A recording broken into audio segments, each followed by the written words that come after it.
Been driving all along, feel like I'm dreaming. Okay. What's up, ladies and gentlemen? Welcome to Street Apologists Live. My name is Vocab Malone. I'm a Christian urban apologist. This is the program where we serve the underserved and look into the overlooked. And we're here today to talk about something where you got Hebrew Israelism crisscrossing with popular media, where you've got it crisscrossing even with in a sport where one man in particular is known for his crossover. It's Kyrie Irving, and you guys know he plays for the Nets, and that's in Brooklyn. And how did this get all started? Well, he tweeted a tweet where he promoted, what did he promote, everyone? He promoted Ron Dalton's work. Who is Ron Dalton? Ron Dalton is a Hebrew Israelite author, and I guess you could say filmmaker, rather prolific. I think he's originally from Michigan, now Detroit specifically, and now he lives in South Africa because he thinks that's where Israel is. And this was the tweet, no context, just a link to the Amazon joint. And it costs like $40 to buy, but you can rent it for a little bit less. And of course, you can buy the books as I have. And this was October 27, 2022. And it's been a non-stop litany of all kinds of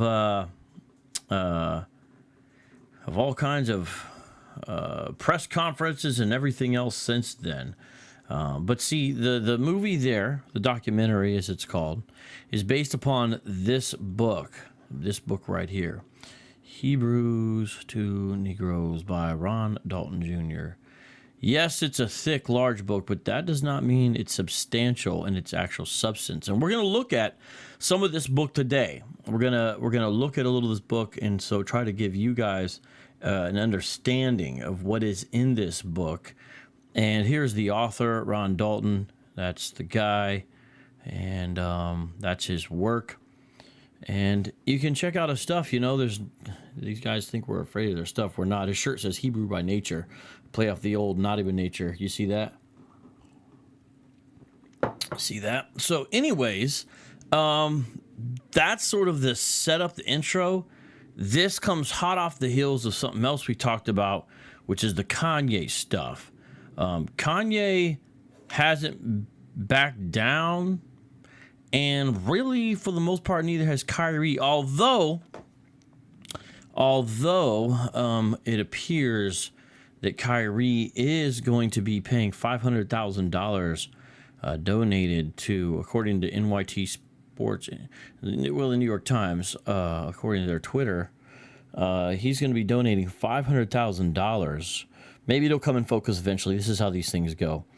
$500,000 to kind of ADL-approved groups, organizations. The ADL is the Anti-Defamation League, not a Christian organization, obviously. I've talked about them before, though, and I've always said that they do good work there. Let me turn down the brightness a little bit. That may help here. In a lot of ways, you know, I don't know all the stuff they do, but I like how they cover important stuff and they do good research. Well, it is not going to show up. You can see a little bit, right? You guys can see that a little bit. $500,000 that he's going to donate for promoting this movie, because what's caught people's attention is it's anti-Semitic. Kyrie Irving said he would donate $500,000 to anti-hate causes and organizations after promoting an anti-Semitic documentary on social media last week. In a statement, he said he was taking responsibility. $500,000. So Hebrew Israelism, I guess, is expensive. All right? I guess Hebrew Israelism costs, you know. Ye went from being a billionaire to not being a billionaire. And now Kyrie's out here donating $500,000. Let's take a look at the original press conference, and we're going to analyze it because I want to look at this and kind of break down some of the things that are said here. Let's take a look at this right now. Hey, fair use. Here we go. I went on to Amazon Prime. I was like, you know what? Let me see if there are any documentaries on Yahweh. All right, let's start right there. Why does he say, I went to Amazon Prime, look at this in documentaries, Yahweh? Well, right before that, what he said was, my name means Yahweh. He says, my name means Yahweh, and then the preceding thing that was cut off there. Does his name mean Yahweh? Well, Kyrie does sound like the Greek Kyrios or Kyrie, which means the Lord. And Lord is one of the ways Yahweh would be represented in Greek, but it doesn't mean Yahweh. It means Lord. If that's the intention behind his name, if it's like a Greek derivative, Kyrie, which it could be. More liturgical churches actually say this still in their worship. They'll basically say, Lord, have mercy. What is it? Kyrie eleison, I think is how they say it. Kyrie eleison, if I'm not mistaken. And so with that, that's Lord, though. It's not Yahweh. Yahweh is the tetragrammaton, 4 characters in Hebrew. YHWH is the way it'd be transliterated in English, and his name doesn't mean that. It does mean Lord, though. But it's interesting that he's looking into those things. But remember, guys, a year ago, Kyrie was fasting for Ramadan. I don't think a lot of people remember this. So he says in a later tweet, I don't know if I'm going to show it, that he's an omniist, which is like all faiths are true, respecting all faiths kind of thing. Well, I take him at his word, even though that's an untenable position, because again, a year ago, he was fasting during Ramadan, which is Islamic. I don't know if people remember that, but let's continue on, because he's saying how he found this documentary on Amazon Prime that Ron Dalton created, Hebrews to Negroes. Here it is. So went in the search bar, typed in Yahweh, that came up. Went out and shared it on my platform. That was my night. In terms of the backlash, or what people call it, we're in 2022. History is not supposed to be hidden from anybody. Okay. So he's at this press conference, right? And he's talking to the media. They're like, hey, why'd you post this? This is anti-Semitic. He's like, hey, man, I just tweeted this thing, because I saw this video. And history should not be hidden. What's the subtitle of Ron Dalton's work? It's Wake Up, Black America. So apparently Kyrie has since said he doesn't agree with everything. He said that. But he is saying, reading between the lines, that the history that black folks are the true Israelites is accurate, which is what Kanye said. Remember, I can't be anti-Semitic. I'm a Jew too. Kyrie, if we get to this clip after this one, is going to say something similar. But understand what's going on here. And I'm not a divisive person when it comes to religion. I embrace all walks of life. You see it on all my platforms. I talk to all races, all cultures, all religions. And my response would be, it's not about educating yourself on what Semitism is and what anti-Semitism is. It's really about learning the root words of where these come from and understanding that this is an African heritage that is also belonging to the people. So, again, reading what he's saying there, understanding, a good amount about Hebrew Israelism, and having dealt with Ron Dalton, the creator, myself, at various times and various levels, both publicly and privately, he's saying, hey, man, I'm tweeting this out, and it's letting black folks know that we're not originally just merely African, but ultimately Israelites. And it's this something that should be known. So kind of like, what's the problem? And he's saying, you guys are telling me I need to be educated on anti-Semitism, like, Nick Cannon, go to the Holocaust Museum. Again, reading in between the lines here, because that's what happened with Cannon. And he's like, well, that's not what it is. What's the word mean? And what does Ron Dalton say again and again in his book, which I have read a sizable chunk of and seen a lot of his videos? I don't claim to understand everything he believes, because he's prolific, and I'm not going to pay $40, $50 for some of the materials. So I have the materials that don't cost as much. Well, Ron Dalton says again and again, if we say something against the Jews, it's not anti-Semitic because they're not Semites. They're not Semitic. He says again and again, that would be considered anti-Japhetic because they're Japhetic. So this is important to understand. A lot of times on this channel, I deal with One West Hebrew Israelism. If you've been paying attention, you know that represents groups like House of Israel that was out at the lawn there in front of Lincoln Memorial back in 2019 in January with Nathan Phillips and Nick Sandman. Remember the House of Israel? That's a One West group. The ones who went into Jersey and shot up the Jewish kosher deli and was going to go out to the school, David Anderson and Francine Graham, that's One West related. They were affiliated with ICGJC, all the tax stuff, the fraud that went down that the New York Post covered a lot with Comforter, so-called Jermaine Grant before he died, and some of his upper top guys. That's One West Israelism again. You know, da-da-da-da. Ron Dalton's not a One Wester. He is a Hebrew Israelite, and I don't use the term martyr anymore unless it slips out. He's a non-camp Israelite, but he's doing his own thing. He's sort of a perpetual self-promotion machine of himself. He's almost running his own kind of internet group or camp, but it's not a camp in the way you would think being out there on the street. So my point by saying all that is he doesn't seem, from what I've ever seen him say, to say that Jews equal Amalekites or Edomites, which is standard One West fare. And in fact, Ron Dalton at one point was slated to debate Alazar Ben Loya. Some call him Alazar Ben Lion or something like that. Or Alazay Ben Loya. Well, that's guerrilla Hebrew. Well, what was up with him? Well, he was going to debate him on the 12 tribes chart because they don't agree on the 12 tribes chart. So they were going to debate this, and maybe I think they might have even put on the table, like, you know, the whole Edomite doctrine. I can't remember all the topics. But Dalton was like, well, I'm going to rent out a building in Detroit and we'll do this. And Alazar was like, nah, man, we have our own building. You come and debate here. So it fell through. It didn't work out. And then Ron Dalton goes around doing videos saying who's afraid of the big bad wolf like he did with me. My point is he's not a One Wester. So he says it's not anti-Semitism. It would be anti-Japhetism or anti-Japhetic because he's saying that we know they're not descendants, the Jews, of Shem. They're descendants of Japheth, meaning they're just European white folks. That's what he's saying there. So going back to the anti-Semitism claim, it's met by, usually Hebrew Israelites will say, how can I be anti-Semite? I'm a Semite, right? But if you think that Jews are descendant from Esau, then you still would hold they're technically Semites. So you can't use the second defense that Dalton uses, which is it's not even Semitic, it's Japhetic. A One Wester can't say that because they don't hold that. Are you seeing all this? Follow along.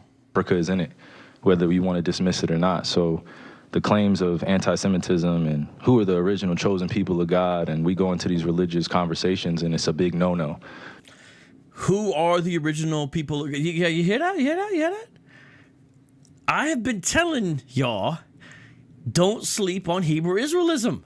I've been telling the church. I've been telling the little internet. I should probably be smarter in how I do social media, you know. Maybe if I was smarter, more people would be aware. You know, I do things like post pictures of family things, and I make long videos. You know, I don't really I don't like succeed maybe because of that. And then I do controversial stuff too that, you know, maybe I could be smarter, more people would be aware, you know, but there's a bunch of us now talking about this. But I'm saying I have been telling y'all, this is a real thing. Oh, don't worry about it. Those are fringe extremists. Here is Kyrie talking black Israelism, and this is a man who says, I embrace all religions. I've been telling y'all, you don't have to sign up and pay tithes through Cash App to some false prophet to be a Hebrew Israelite, in the sense that you could hold to the doctrine. You can embrace Hebrew Israelism without being actually even a Hebrew Israelite. It's what sociologists call plausibility structures. Plausibility structures are things that are culturally believable and begin to be understood and embraced in some form or fashion. Like in the 2nd century Greco-Roman world, Neoplatonism was very meshed into the societal plausibility structure, and that's where Gnosticism became popular, and a Gnostic-infused Christianity took off primarily because of that. Well, Hebrew Israelism is more and more prominent in the plausibility structure of a lot of communities, not just in America, but in the world, and people need to pay attention to that. I don't live my way like that. I don't live my life that way. Excuse me. I grew up in a melting pot, and I say a melting pot of all races, white, black, red, yellow, Jewish, Christian, Muslim, and you can see the way I live my life now. I'm not here to be divisive, so they could push their agenda. I don't want to say they, because I'm not identifying any one group or race. They can push. Kyrie, and I did that on purpose, that Freudian slip, because you see the narrative is the same. Now, I think Kanye's in a better place. You know, I recently heard him talk, and he was saying, you know, I'm no longer this billionaire. God is humbling me. Maybe that's what needed to happen, because it wasn't Christ-like the way I brought up my money all the time. I like that self-reflection from a big guy like that. But he's still embracing unhelpful elements of Hebrew Israelism, especially the anti-Semitic part. And let me just say, I don't think I've ever met a Hebrew Israelite who's not anti-Semitic. And I don't care what they say, the stupid defenses, I can't be an anti-Semite. First of all, you can be self-loathing. So it's not even accurate. You could be self-loathing. So you can be Semitic no matter what you are and be an anti-Semite. So that defense is shallow and silly. Second, you'll say, well, they're not Semitic. Like, you know, that's what we're debate. That's the debate that Hebrew Israelism, that's the burden of proof Hebrew Israelism has to prove. No one buys that, so you can't use that as a defense. Whatever you're saying the folks are that you don't like, you're anti-that. And I'm going to show some stuff from Dalton's book to show you he is certainly an anti-Semite. To people, but I'm in a unique position to have a level of influence on my community. And what I post does not mean that I support everything that's being said or everything that's being done, or I'm campaigning for anything. All I do is post things for my people in my community and those that it's actually going to impact. Anybody else that has criticism, it obviously wasn't meant for them. It wasn't meant for them. I mean, he sounded like a dude on the, remember? Well, this wasn't meant for you. I mean, dude. Notice, though, you know, he's not backing down, right? I mean, remember, Kyrie didn't take the jab. He was willing to sit out. Well, how many games did he miss? 16? I mean, whatever. Say, hey, let me just stop for a second. Say whatever you will. We need more people in this world who are willing to have the proper right conviction and then stand by the courage of their conviction. More Christians, for example, should do that. Kyrie's not a believer, and the stuff he's standing on, unfortunately, is fallacious and harmful. But I'm not out here just saying, hey, everyone should go along with every program. I like critical thinking. I don't think I don't think he should be. They're talking about finding him. I don't like that, where certain things you're not allowed to talk about and say, because that can be used against anybody. But I'm still going to criticize the ideas behind what he's saying.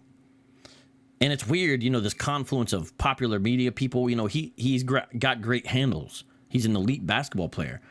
But it's weird because he has a platform. Then all of a sudden we're talking about Hebrew Israelism. He's not going to be the last big guy with a big platform to talk about this. Are y'all ready? It ain't going away. It ain't going away. Hopefully I'm understanding what you said, and I want to make sure I get it right because I don't want to misquote any part of it. I don't expect understanding from a media conglomerate group that sincerely talks about the game of basketball, and then we bring up religion as if it's correlative at times when it's convenient for people to bring it up. So please just be direct with your question so we can move on from this and I can talk about the game and go home to my son, Elohim, and my wife, Marlene, okay? Oh, man. Hey, thank you, Doki Doki Bible Club, for gifting memberships. Jump on those. We actually got to hang out tonight for channel members and Patreon folks for my birthday. You don't want to miss that. That's a private event if you're a supporter. So shout out to all y'all. Look, say what you will about Kyrie, but I like this too. He is right about how the media approaches things and does things in a lot of ways, especially when it comes to religious ideas. I know what he's saying. You know, he's not articulate like next level, Toastmasters, but he's articulate enough. He's getting across what he's saying, and he has some thought behind what he's saying. Yes, there's a lot of error, but credit where credit is due. So Christians, we need to be critical thinkers and weave through these things in a subtle, nuanced way. Ultimately, we stand behind the bad ideas of the documentary that he tweeted, and someone say, that's not promoting. Why'd you tweet it? And there was no context. You want people to check it out and click on that link, and now you're saying this is stuff that's hidden. It needs to be talked. I mean, it is promoting. He's going to take the problem with that idea in a second. And listen to this. His daughter's name is Elohim, Hebrew word for God or divine being, or divine beings, can be singular or plural. Now, his wife, he didn't name her Marlena, right? But I imagine he named his daughter. He named his daughter Elohim. So he's all over. Someone's in the chat saying, well, he's a Muslim. Well, no Muslim's going to name their daughter Elohim. Yeah, he fasted during Ramadan, but he's also tweeting Hebrewism. But remember the game where he was putting sage all over the Boston Celtics court? That's not something a Muslim or most Hebrew Israelites would do, the sage. Remember that? Y'all ain't remembering. By the way, go Suns. Okay. Am I to take it that this was what you shared was not something that you've even watched? This was you did watch it, or either watch it or read. He did watch it, by the way. Sorry, thank you for the super chat, Doki Doki. By the way, if you appreciate this analysis, what we're trying to do here, give super chats, subscribe to the channel, hit that like, hit the bell. A lot of time last year to read a lot, read a whole bunch, good and bad, about the truth of our world. So then do you, I guess, understand or not understand those that might imply that that work had anti-Semitic leanings in it? I only ask this because the tweet is still up there, so we're in 2022. It's on it. Isn't that interesting? We're in 2022. What is that? The indication seems to be like, now is the time for us to wake up. I mean, why is it relevant? It's 2022 now. Now is the time of the Valley of Dry Bones. Now is the time of fulfilling of prophecy. He's not saying all that. He's less biblical in his approach than most Hebrew Israelites. I'm not saying they're biblical, but I'm saying Bible-based in the sense that they co-opt that. But you guys hear what's going on? If you deal enough with Hebrew Israelism, you see what he's saying. You know he's watched stuff. And here's what's so interesting. Kyrie's the elite. And when I say the elite, I'm talking about his financial success, his skill level, his world stage, his follower, his influence, all that kind of stuff, right? Ron Dalton's not an elite. I'm not dissing Ron Dalton by that. I'm not an elite. Some people try to think I am, or I work for them, whatever that means. I'm not. I'm a regular. I was raised lower middle class, and I'm still pretty much there. You know, I've been lower middle class, I think, my whole life. When you're lower middle class, you're around what's below lower middle class and very little above what's above. And my life is lower middle class with everyone else that's also low and lower. I'm not an elite. Dalton's, but here's what's interesting. Why did I just say that? This is an interesting movement where usually cultural movements happen by synergy amongst elites. For example, the Reformation. When you look at Luther, when you look at Calvin, when you look at Zwingli, they're elites, not in the sense that they were upper Roman Catholic Church, but they're professors, they're people training in law, they're people who have connections and positions in some way better than the average peasant, this, that, and that's why they're able to get into the text, ad fonte, see the sources for what they are, and then Reformation, which we just celebrated, October 31st. Shout out to the Reformation. Be sure to check out that show. That was a good time. Dope stuff. This is interesting. With Hebrew Israelism, you have the elite level folks like him and Dwight Howard and all the other folks who have been, Carmelo Anthony, influenced by Hebrew Israelism, watching material put out by people who are not elite levels. These aren't professors. They're not anything. These are like regular Joes, or should I say regular Jakes.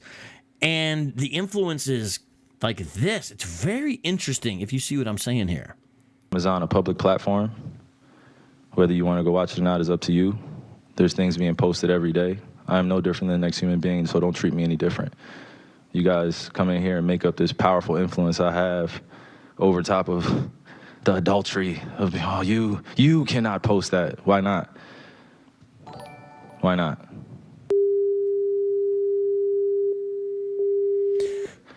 What he's saying there is, I don't hear uproar in that. The N-word was posted. How come people aren't tripping off of that? And they're tripping off of this. You see what I'm saying? And it's weird. He's saying, oh, you guys make up this narrative that have influence. But it's like, bro, he was just talking about he had platform and influence. A little back and forth. Maybe he means it in different context. Second Exodus says, I disagree. Movements start with grassroots. I would say historically that's usually not true. It's usually upper level, trickle down, synergy amongst elites. Like, for example, the current transgender revolution started 30 years ago or so in the ivory halls of academia. That's a perfect example. That's usually how things go. The Reformation's a good example. I'm not saying always. I'm saying I think that's usually how massive, the French Revolution. The American Revolution. Those are all perfect examples. Here we go. I'm not here to be divisive on what's going on this or that. I'm not comparing Jews to blacks. I'm not comparing white to black. I'm not doing that.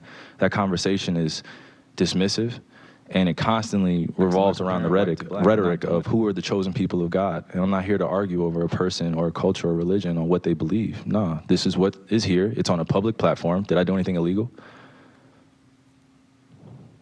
Okay. Yeah, that's what I'm saying. Did I do anything illegal? Did I hurt anybody? Did I harm anybody? Am I going out and saying that I hate one specific group of people?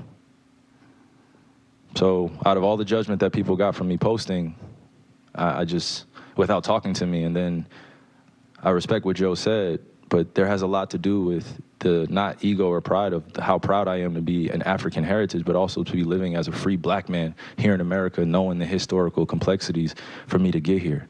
So, Joe, I think he's talking about Joe. I think he's talking about the owner of the Brooklyn team, Joe Tsai. I think that's what he's talking about there.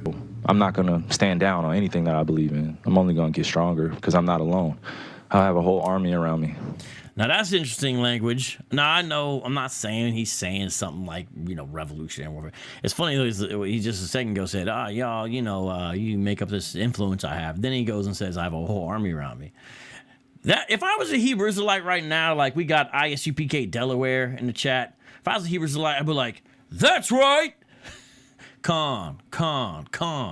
Because you'd be thinking, we're not that Kyrie's going to be the leader. The Hebrew Israelites are like, we need to train you. We need to teach you, by the way, tithes, give your tithes to our school.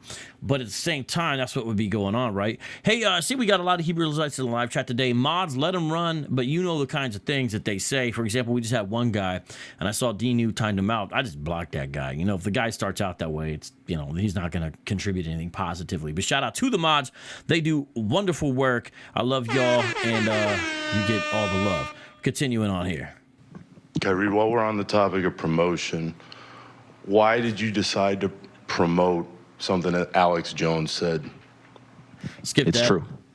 Skip that. Put it out on your platform. But I'm promoting it.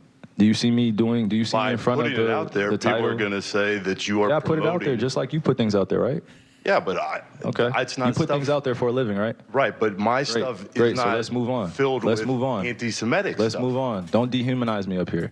I'm not doing that. Another You're human free being. to post I can post whatever I want. So say that and shut it down and move on to the next question. But Kyrie, you have to understand that by I don't have to understand anything from you. It's Nothing. not me. Nothing. By It's no people that you're making up, bro. Move on. But by posting Move what on. you Next did, question. Anybody Do you guys have any more questions for and me? they're going to say, you guys have any more does he have questions? Because this is going to be a clip. beliefs? This is going to be a clip that he's going to marvel at. Is this any more questions? But you're not answering the question. Oh, this is another answering your question. Oh my God, let's make another Instagram clip so we could be famous again. Next question. Kyrie, basketball. Yo, hey, if this wasn't so serious, it'd be funny. And even though it is serious, it's still funny. How can you watch that and not laugh? Because it's real mixed feelings. Look, conservative Christians like myself, right? We understand that the free press is necessary, but we want the press to really be free, and we don't want it to be sort of a conglomerate that thinks one way and spins things. But it's sort of the nature of how things go, right? This is the nature of how things go. Remember, yellow journalism, sensationalism, all these kinds of things, right? Propaganda, etc. Hey, but this is kind of funny. And, people think, they're like, Vocab, you're such a hateful guy because you stand against Hebrew Israelism. Yes, I do, because I love Jesus Christ and I love the gospel, and it distorts all that, right? It takes it, acts like it is the gospel, acts like it's biblical, and it's not. So I stand against it because it's false. It needs to be corrected and reproved and rebuked in Jesus' name. But it doesn't mean I, hate anybody. I think this is kind of funny. If you can't have a sense of humor and just see the irony of this, come on, man. Come on now. Okay, so I think that's enough from that press conference. Steve Nash used to be for the Suns, taking the heat out on him. He's a great point guard, but man, it's a hard time being a coach, right? Well, let's look at the latest Kyrie press conference. I think this is brand new, this next one. Let's watch this. Releasing a joint statement pledging to each donate $500,000 to anti-hate causes. Kyrie Irving speaking moments ago. Here it is new on SportsCenter. With a week of hindsight, this is brand new. So this video is a little annoying the whole time you hear the gym sounds. I mean, so I was never the greatest baller, but I did play JV. I played JV basketball in high school, okay? Woo, JV, right? And, I was usually small forward. I was usually a small forward. Man, I think I was only a small forward. Yeah, I was only a small forward. I never did anything else. But, I played JV as a small forward. So I like those old sounds because it does remind me of good times in there. I remember listening to hip-hop on headphones. I remember before I made the team, trying to help out as a ball boy, all these kinds of things, good memories. But it's going to be kind of going on in the background of this. But let's listen. This is brand new. I think this was today or yesterday. So this is after that, which is a little bit ago. But let's check this out. Sorry for the hurt that your post caused people. I'll take my responsibility for posting that. Some things that were questionable in there, untrue. Like I said. You hear that, Ron Dalton? You hear that, Ron Dalton? Even Kyrie says there's some things that are questionable and untrue. Now, Kyrie's not a hater, is he? Because Ron Dalton thinks everything he's got in his book is like the Bible, basically. A fact. No one can debate it. No one can deal with it. It's all factual information, right? But even Kyrie says, man, even Kyrie recognizes there's some things in there that are untrue. From the first time you guys asked me when I was sitting on that stage, I don't believe everything that everybody posts. It's a documentary. So, take my responsibility. It seems like Adam Silver wanted to hear the word, I apologize. So Adam Silver is NBA commish because Kyrie's never given any kind of apology for this. I don't think he's going to. So I don't know, this might be ongoing. He wants to move on, but this might be ongoing. Now, let me tell you who the real winner is in this. This is going to sound weird. Are you guys ready? You want to know who the real winner in this whole Kyrie Irving promoting Ron Dalton Jr., Hebrews to Negroes joint? The real winner is Ron Dalton Jr. Ron Dalton Jr. is the real winner. Ron Dalton Jr. is the real winner. His book sales have went way up.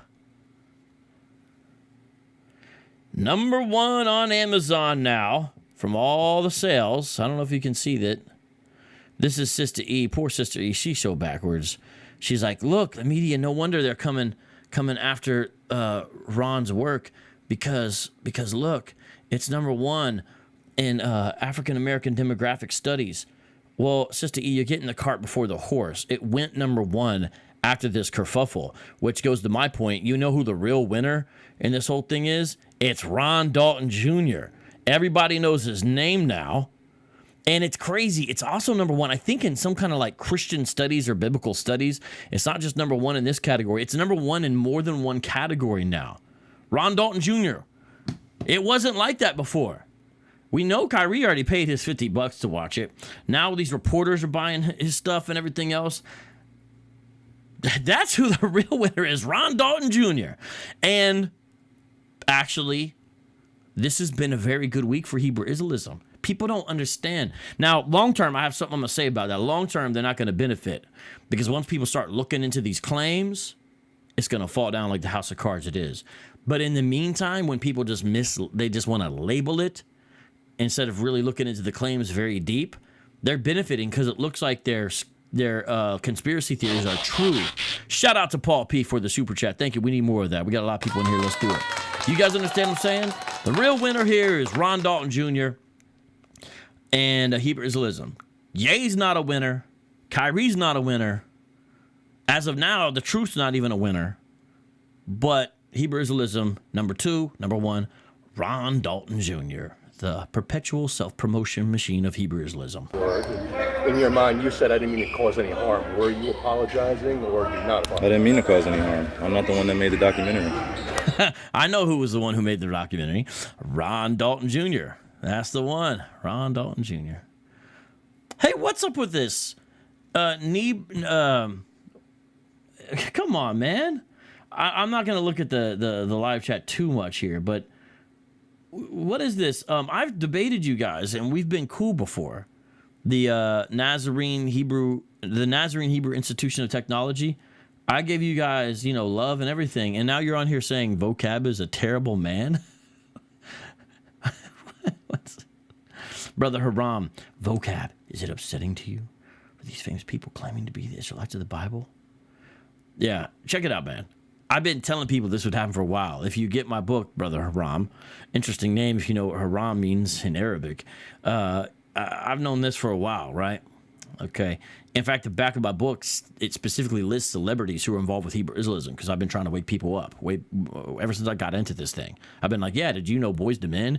Did you know the bed intruder guy, Antoine? Did you know Antoine Dotson? Did you know this guy, that guy, that guy? I've been saying it. So all this does is helpful because it'll raise awareness to the apologetics counters that need to happen. And so I'm not upset. I think it's a good wake-up call. You know, makes me realize I'm not a crazy person. I feel like a crazy person sometimes when you're dealing with these guys alone. Now the whole world can know what it's like to deal with these guys. What are the specific things in the documentary that you don't believe are true and that you don't believe represent your wrongs? I think some of the criticism of the Jewish faith in the community, for sure. Some points made in there that were unfortunate. Kyrie, are you surprised? You hear that? Some of the points made about Jews in the documentary by Ron Dalton Jr. are unfortunate. Now, when I first encountered Ron Dalton Jr., I thought he was a normal dude. I thought he was like just a Hebrew Israelite, but he was well-meaning. After I started following him on Instagram, I realized he was a maniac, a crazy man, and a foaming at the mouth anti-Semite, one of the worst I've seen. So it is true. Now, we're going to get into some of it here, but let's listen to this. That you did hurt people? Surprised that I did hurt people? Are you surprised that reaction and some of the things that you did hurt people? Yeah, I think I can ask a better question. It's just, where were you when I... Bro, Kyrie just watched a documentary about Hebrew Israelite a couple days ago. And already he's doing the Hebrew hopscotch. Somebody asked him a question. Are you surprised you hurt people? I think I can ask a better question. Where were you when I was a kid? That's what he's literally going to do.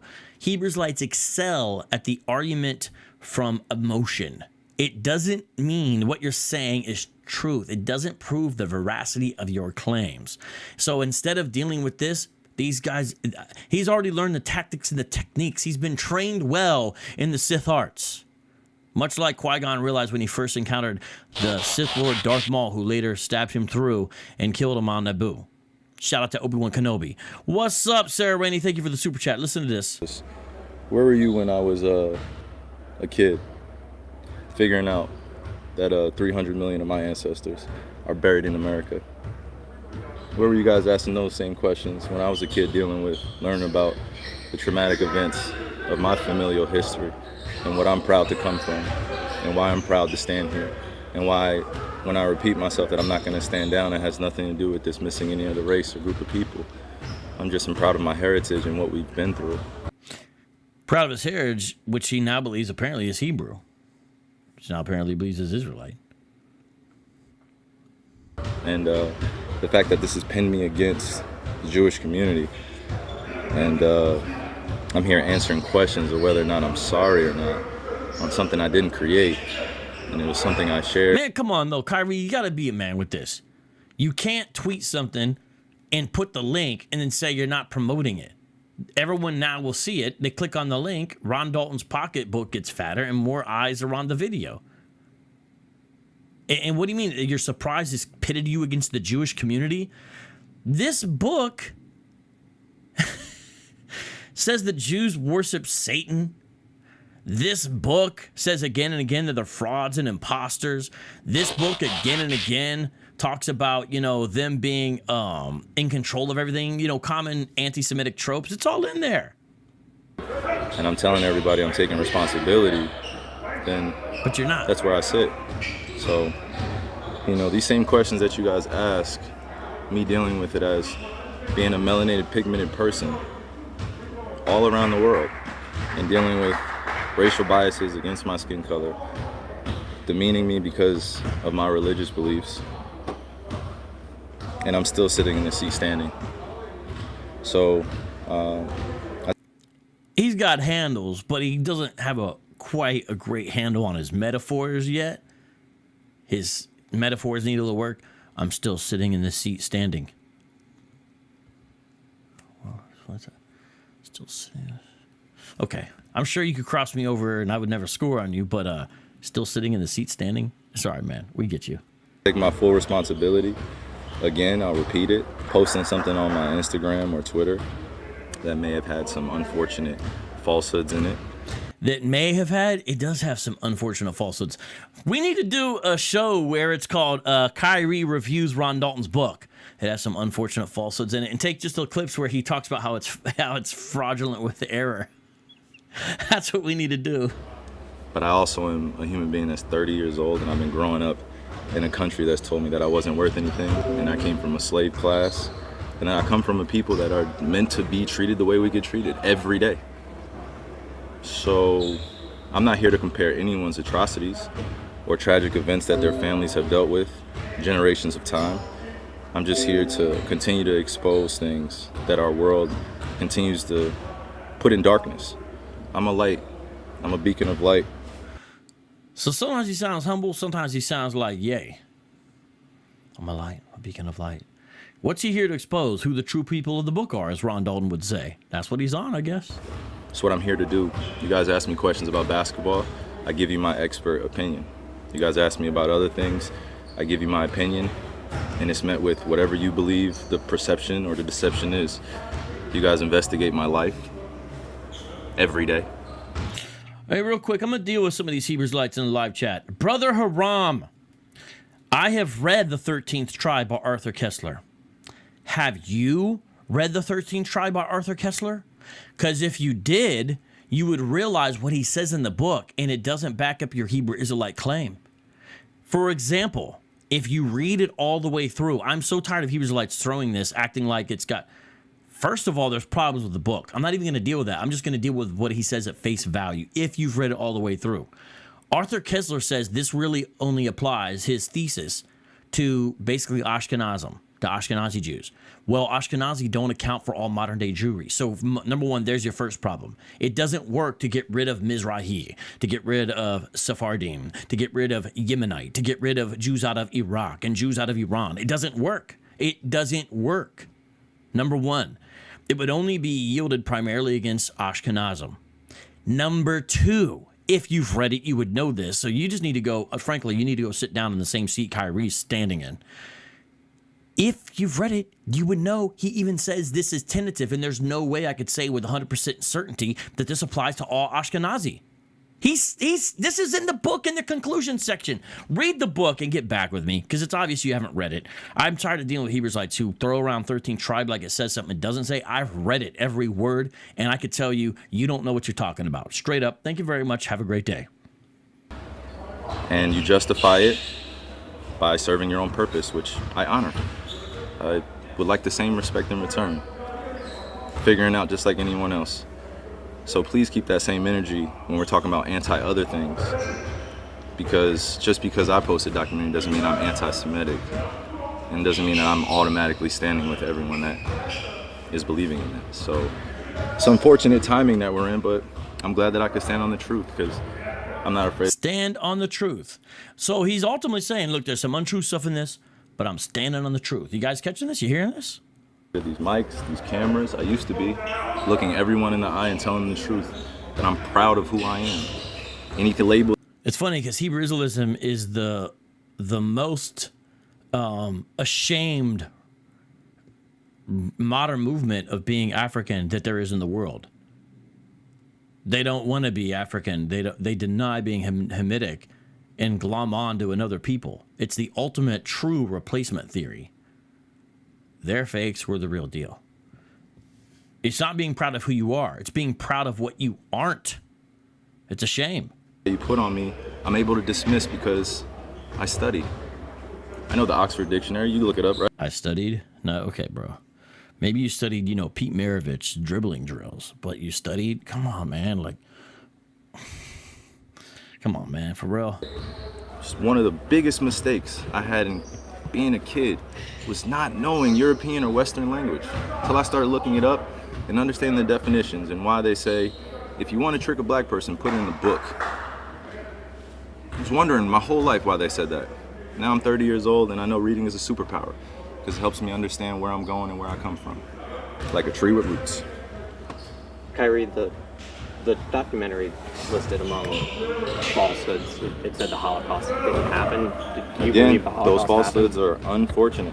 And it's not that I don't believe in the Holocaust. I never. Those falsehoods are unfortunate. Hear that, Ron Dalton? It's not that I don't believe in the Holocaust. Why? Because Ron Dalton questions the Holocaust. It's very prominent among Hebrew Israelites. Now, again, remember, Kyrie has dealt with in the past flirting with flat earth theory stuff. He's very susceptible to stuff. He's promoted Alex Jones stuff because what he's saying is true, according to him, about secret societies and whatnot. But a lot of people forgot about the flat earth kerfuffle with him. He's like a Hebrew Israelite in the way he has his epistemology set up, which is epistemology by algorithm. Said that. Never, ever have said it. It's not come out of my mouth. I never tweeted it. I never liked anything like it. So, the Holocaust doesn't deny the Holocaust. Hear that? Holocaust in itself is an event that means something to a large group of people that suffered something that could have been avoided.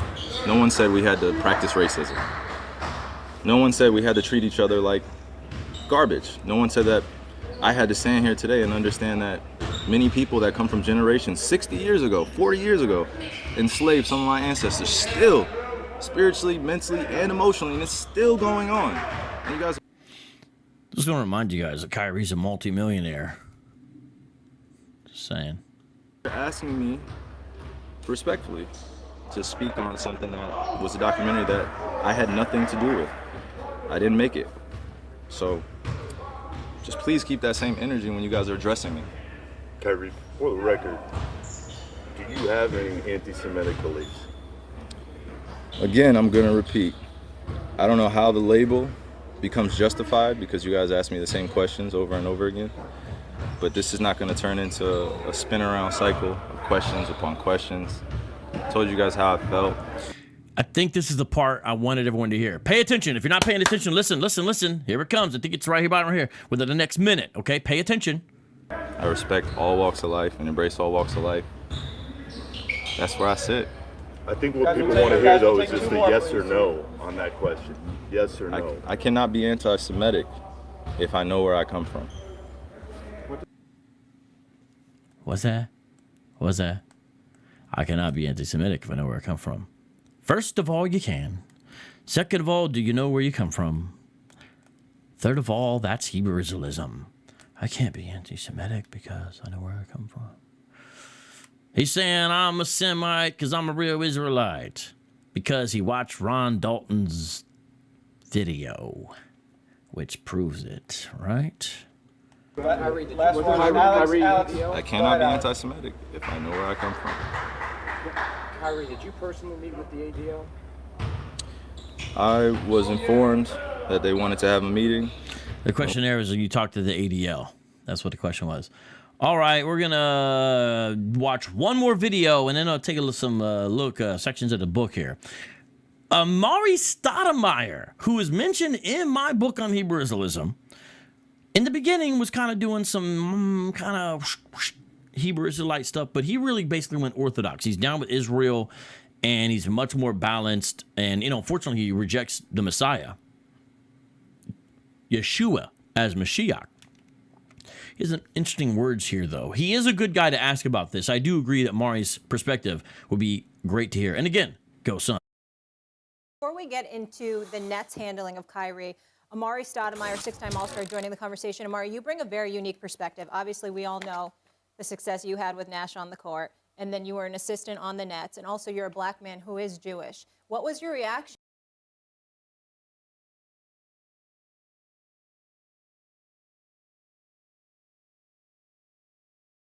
to Kyrie?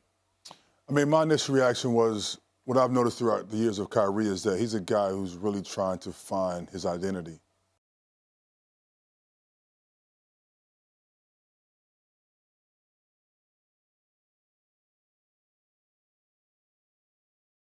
He's on this quest of searching for information and knowledge, and while acquiring this type of information, he got to be more mindful of doing more research, checking your sources,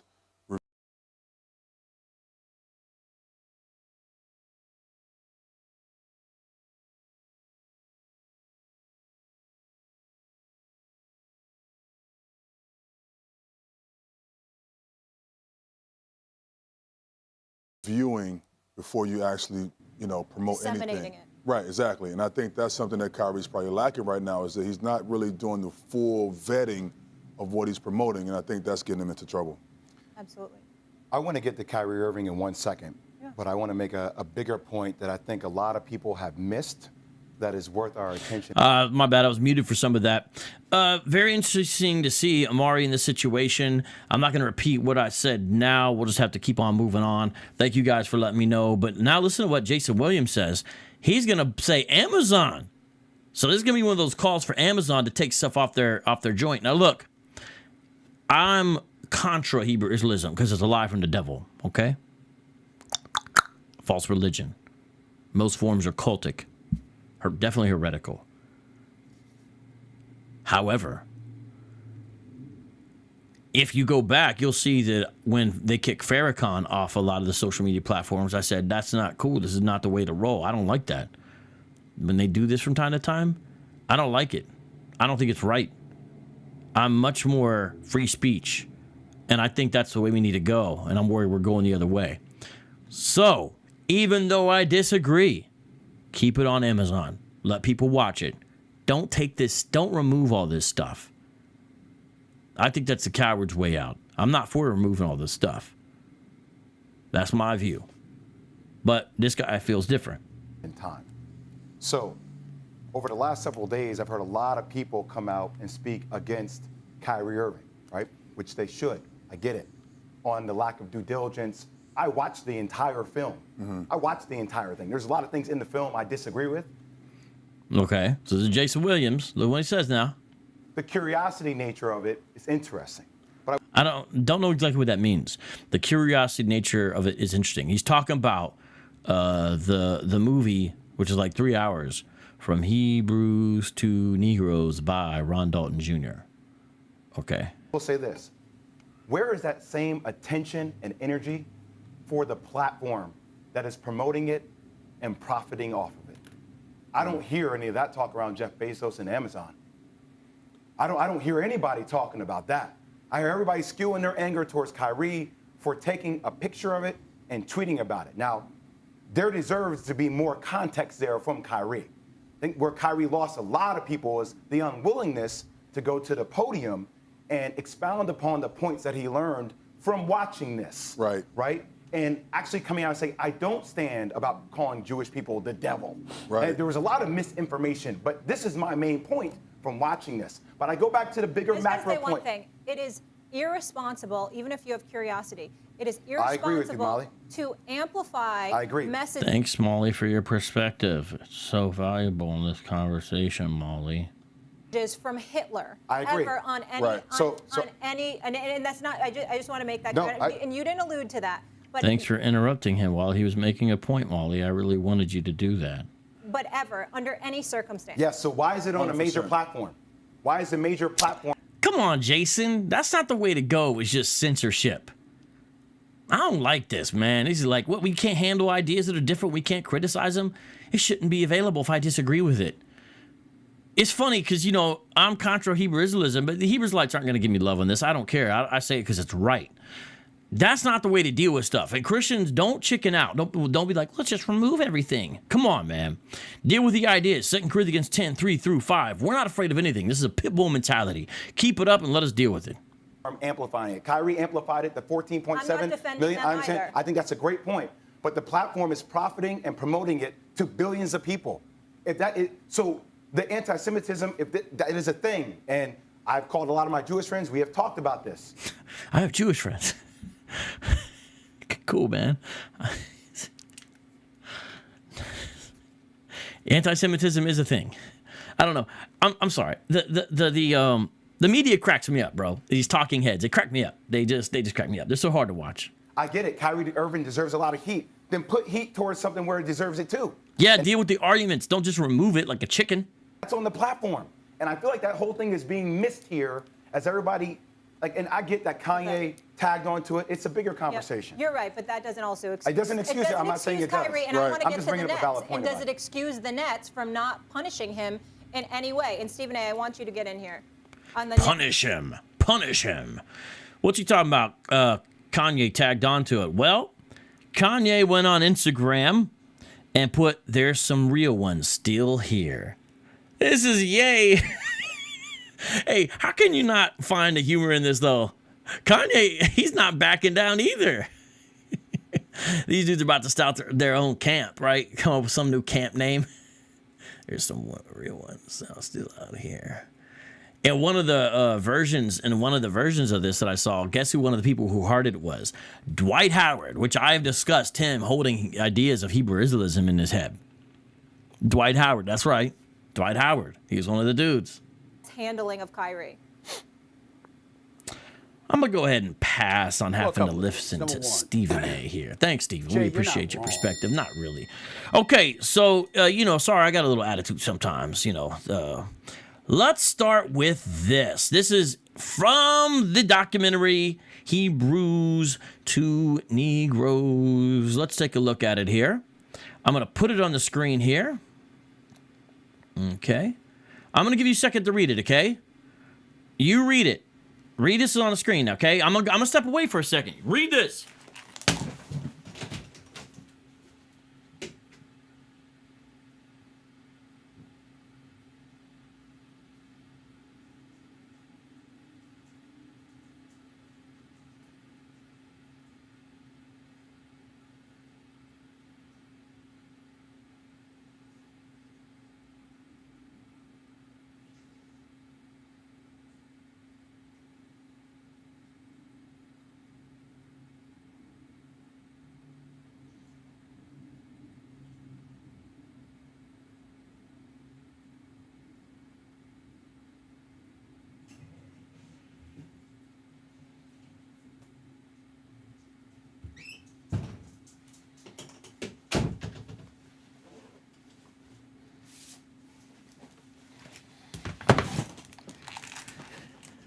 Now, hopefully you were able to get through that quote in that time. It's not a real quote. It's not a real quote. Let's just analyze this for a second. When did Hitler say this? Where did Hitler say this? Who is the soldier he's talking to? What is the context in what Hitler is talking to a soldier? Just unidentified, just soldier. Not someone in the SS, just soldier. Who? This is in Ron Dalton's Hebrews to Negroes.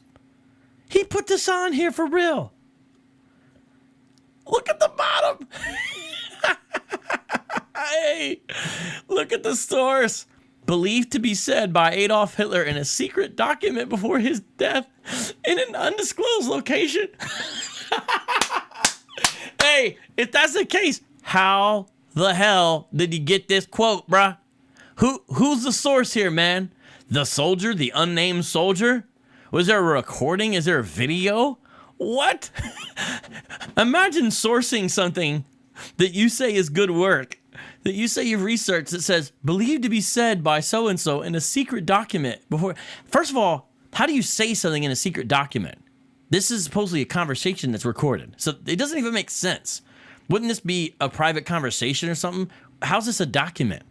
What is a secret document called? Who believes it? Hebrew Israelite morons, that's who. Excuse me, I can't help it.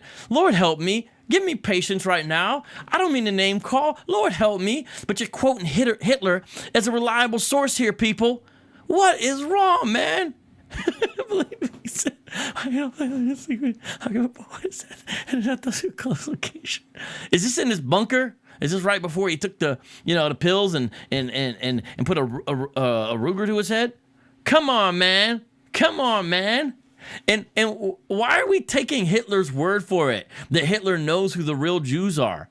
Hey, if that's the case, and Hitler clearly didn't like Jews, why didn't he focus only on black folks in America or something? Try to assassinate right?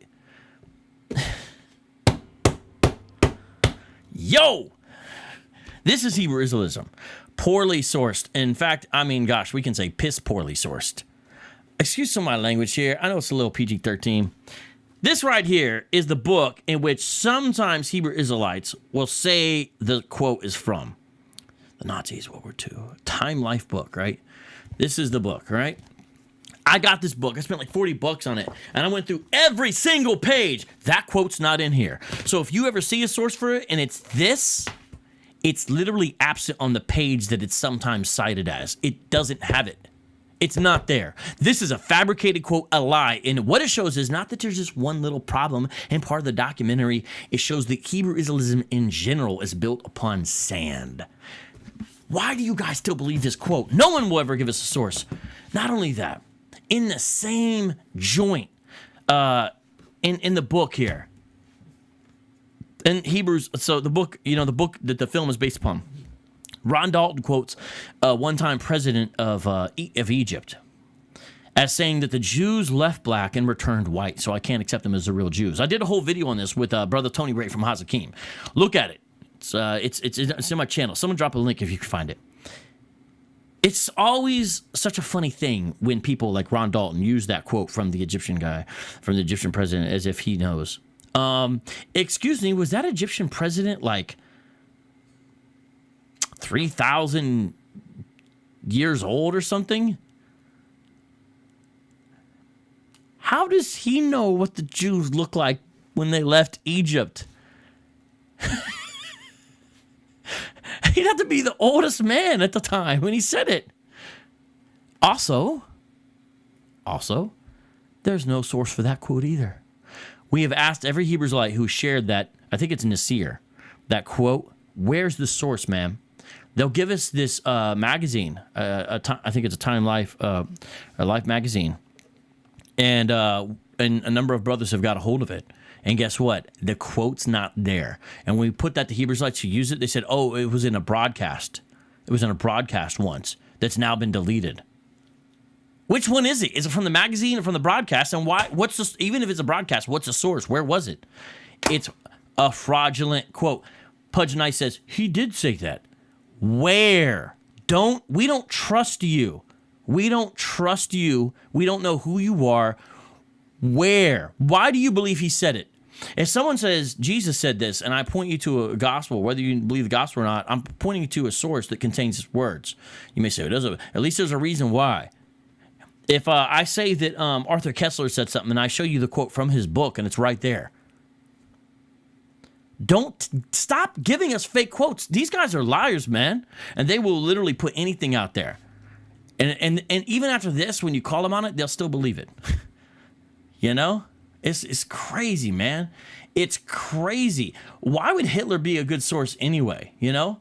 But because of that, Kyrie wanted to make sure people know, hey, man, I'm not an anti-Semite. As I said before, here's what he says later on. I'm an omnist, and I meant no disrespect to anyone's religious beliefs. The anti-Semitic label that's being pushed on me is not justified and does not reflect the reality or truth I live in every day. I embrace and want to learn from all walks of life and religions. Well, you got to understand, man, the thing you put out there quotes Hitler, and it's definitely anti-Semitic. And like, okay, I believe you, but come on, bro, you know?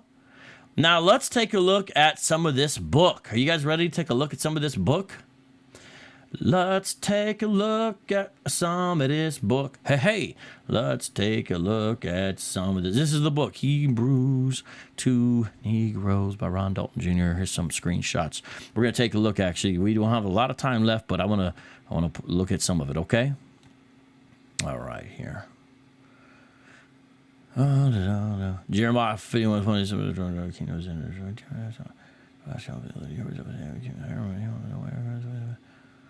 Okay, I'm just giving you a flavor of this. Sometimes I forget. Oh yeah, here we go. But nobody ever questions these scriptures or asks why the Ashkenazi Jews use a name from a person whose biblical descendants are from Japheth. It's talking about Ashkenaz. This is a horrible argument, by the way, because it has to do with the region of a land. I'm explaining it here in a second, but I want you to look at this quote here. Japheth's descendants inhabited Europe, and the Ashkenazi Jews who came to create the state of Israel in 1948 were from this area also. If the Ashkenazi Jews simply left Israel around 70 AD and came back in 1948 AD, they should not have to associate themselves with a Japhetic name. They should associate themselves with what tribe of Israel they are descended from. That makes the most logical sense. Okay, let's take a look at that. Well, here's the deal. Because of diaspora, you got Jews who went in different places out of Israel.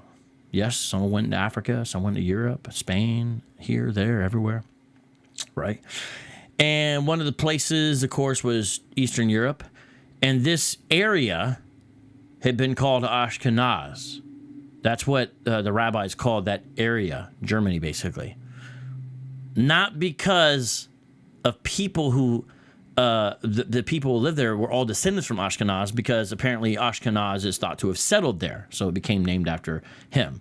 They moved there after the fact, and since that was the land in which they inhabited, the rabbinical literature started referring to them because there was different types of Jews in different places of the world, such as the Sephardic Jews, the Mizrahim, different places.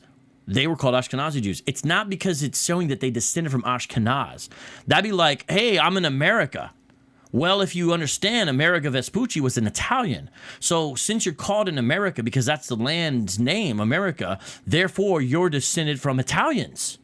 Now, some of us are blessed enough to be part of Sicilian, but not all of us are. It's a horrible argument, fallacious, but this is the kind of stuff that's in this book. Ashkenazi Jews are not called that because it's evidence they descend from a descendant of Japheth. Now, let's continue on looking at this. Okay. What's this next one here? Let's see here. I got another quote here from the book, and here's what it says. Instead of having to learn modern Hebrew combined with their Germanic, Turkish, Slavic language, which is called Yiddish. I know you can't see all the thing here. Actually, let me make it where you can. Yeah, well, I'm trying to get you to see more of this quote here. Let me try to shrink it down a little bit. Okay, that works a little bit better, I think. Yeah, that works a little bit better. Okay. For this reason, anybody that can speak German can somewhat understand the so-called Hebrew that the Ashkenazi European Jews speak, even though it's not called Hebrew. Okay. Modern Hebrew is not the same thing as Yiddish. If you listen to Yiddish being spoken, even if you don't know anything about the language, and you listen to modern Hebrew being spoken by an Ashkenazi Jew, you will hear they are clearly two different languages. They are two different languages. It makes no sense, this argument, and it's fallacious. It's not true. And it is not the case that every Hebrew speaker can understand Yiddish. Now, Yiddish has loan words in it. And by the way, by Ron Dalton's own twisted form of logic, which Abu points out in one of his videos, because of the loan words present in Yiddish, then, therefore, Yiddish must be Hebraic. Because he does this with another language and tries to say, look, there's presence of Semitic words in here, therefore it's related to Hebrew or something. Well, Yiddish has that, but that doesn't make it Hebrew? No, but there's a real thing called Yiddish, but it's not Hebrew. It's not the same thing, and they can't just understand each other. Remember, although the ancient Israelites married Canaanites, Egyptians, Ethiopians, they did not speak combination languages? Combination languages. This is so silly. Like, the language here is so problematic. Like Canaanite Hebrew, Egyptian Hebrew, or Ethiopian Hebrew. The funny thing is, there are regional dialects.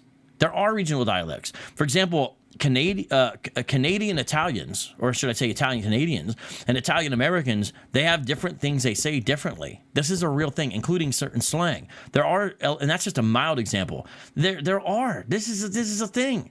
There's a word that Canadians use, I think it's mangia or something, mangia, which is a certain kind of cake that is like a plain thing that they perceived non-Italians as eating. So Canadians use that slur, whereas you don't use here, Italian Americans use that. They'll talk about Medigan or something. I'm just saying it's not the same. Anyways, the ancient Italians spoke pure Paleo Hebrew. This is so sad. This is Ron Dalton's book. The ancient Israelites spoke pure Paleo Hebrew. Paleo Hebrew is a script. It's a script. It's a script, man. It's a script. What does that mean? The fact that it's a script is not telling you per se how it's pronounced. You write Paleo Hebrew. Do you understand? Now, I'm sure pronunciations were different, just like Old English has changed. There's some differences in English, right? If you heard people who wrote Beowulf speaking, could we have been able to understand them with our English? It would have been tough, I bet. I've been very tough. But here, you have this kind of imprecision because it shows a real misunderstanding. Paleo Hebrew is a script. So, and how does he know what they spoke? How does he know exactly how they sounded? Despite intermarriage with other black nations. This is so twisted in the logic. It's hard to follow how convoluted it is. Also, if the European Jews simply migrated to Europe after the Romans destroyed Solomon's temple in early AD, early what AD? Then they should still have the black physical characteristics of the original Hebrews. So he's assuming his thesis, first of all, and then saying they should look the same. Actually, what really happened is Jews went all over. They did intermarry. Proselytes were allowed, and so they ended up being somewhat similar in a lot of ways to their cultural cultural neighbors of where they went, and they came back looking like them in a lot of ways and had mixed DNA, as studies show.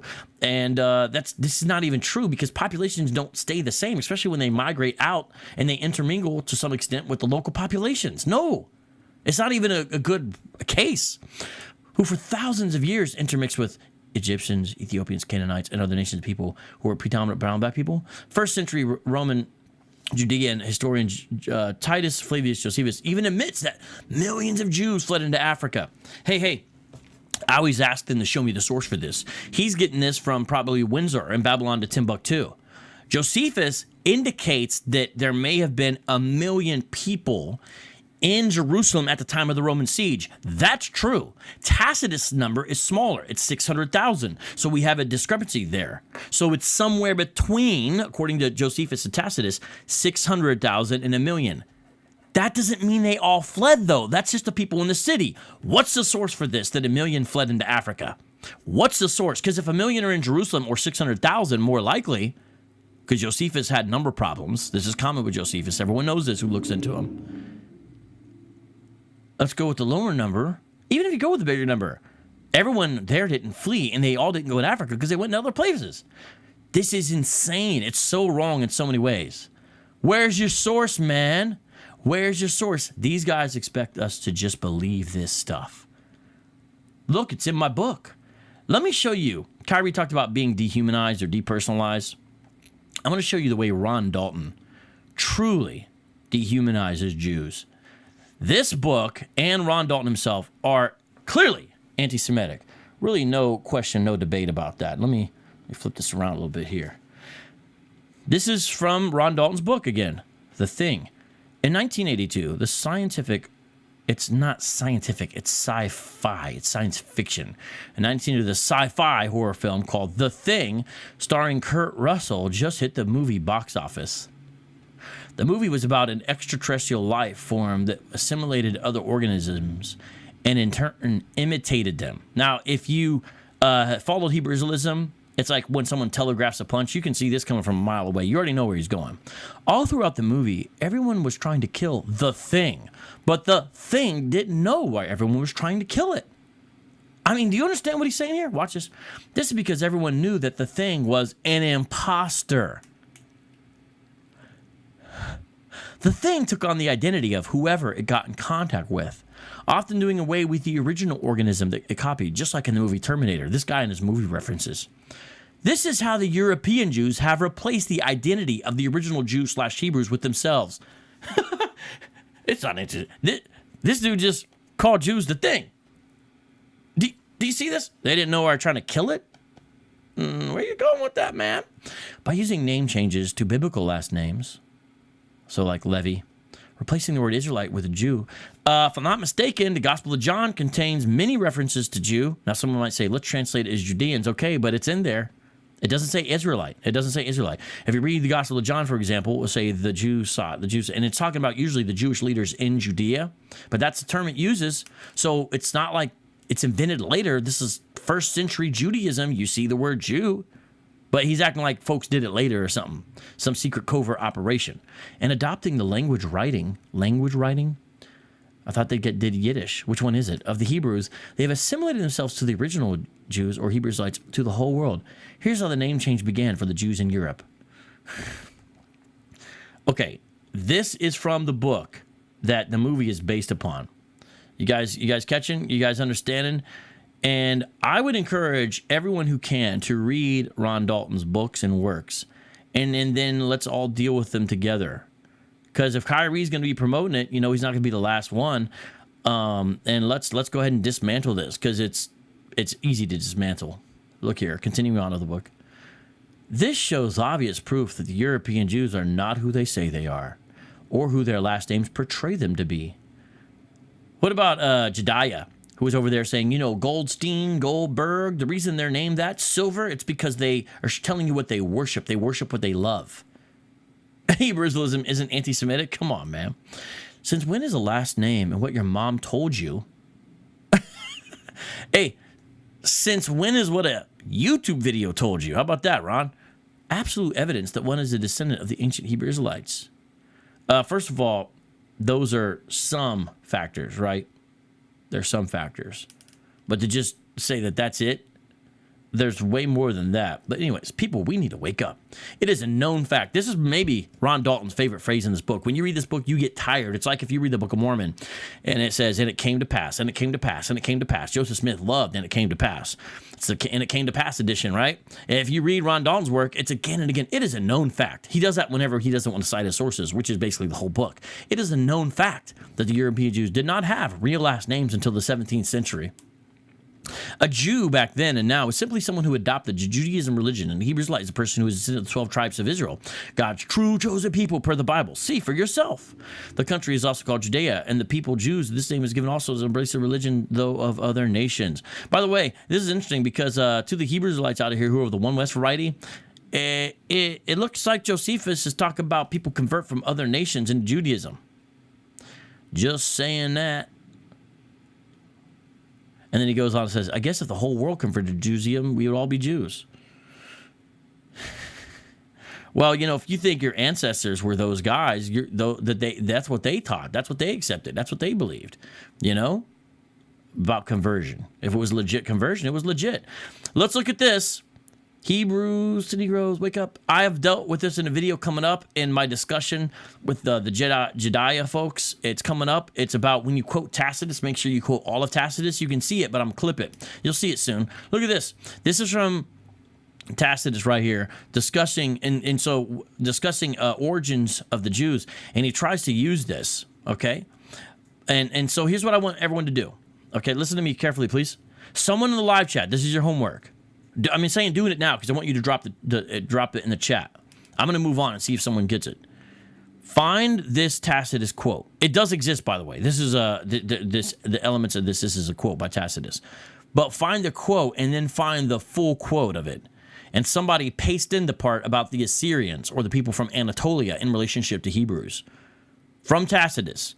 Someone find this. You guys should be able to do stuff like this. I did it. I did it on a show. I'm just not trying to do it right now.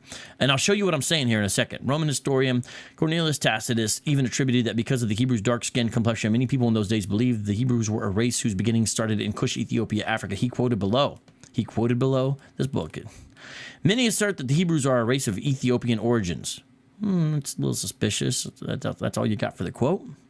Why would a Roman historian who lived shortly after the resurrection of Jesus Christ say that Hebrews were of Ethiopian origin if it's already known? Well, someone needs to find the rest of the quote, and I'm going to tell you what's up. When you read this quote about Tacitus, he's discussing many discussed possible origins for Jews of his day. That's true. Okay, no, second Exodus, you're missing what I'm saying. Second Exodus, what we need is the full quote of the part about the Assyrians.